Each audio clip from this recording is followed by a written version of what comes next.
Tonight, only on Way 31 News, does the word woke really now mean the opposite of white supremacy? One famous author who says he's done the math starting here in Alabama thinks so, and here's why. Sometimes staying on top in the war on woke seemingly only requires a master wordsmith leading the battle. I think it's like a lot of words that get co-opted, and sometimes they get co-opted in a good way. I mean, like a word like, say, gay, for instance, it got co-opted in a good way by people who wanted to, change the meaning of what it meant to be homosexual in this country. And sometimes it gets co-opted in a bad way. As the fight over ownership of the modern meaning, if you will, of this four-letter word rages on, author Michael Harriot in this podcast for The Griot says he's figured it out. Woke is just the opposite of white supremacy.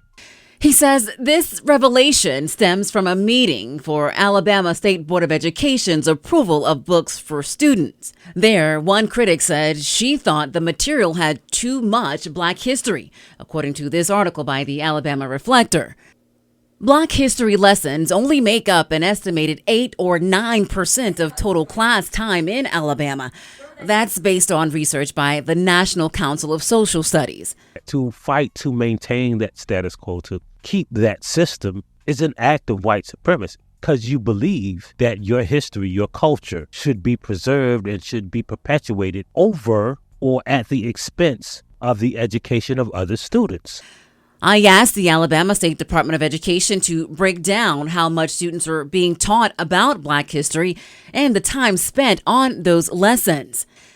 A spokesperson says, overall, the new course of study represents a large and very positive expansion of Black history and K-12 classroom curriculum, but says we should also keep in mind that local school systems develop and have the opportunity to choose their own curriculum and pacing in teaching Black history for their local classrooms. When they say that these textbooks are woke, they mean it's just not white supremacists anymore. Morgan McMichael, contributor with Turning Point USA, a nonprofit that advocates for conservative politics on high school, college, and university campuses, says she couldn't disagree more with Harriet's thoughts about people holding this and similar positions.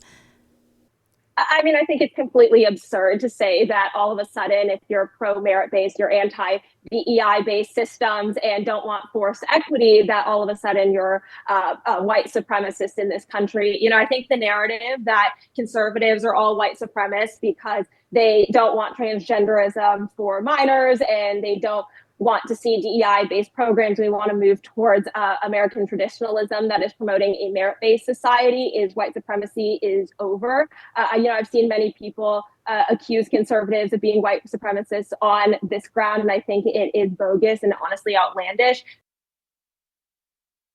Tomorrow on Way 31 News at 10, I'll look at the ways some say the term woke is being weaponized.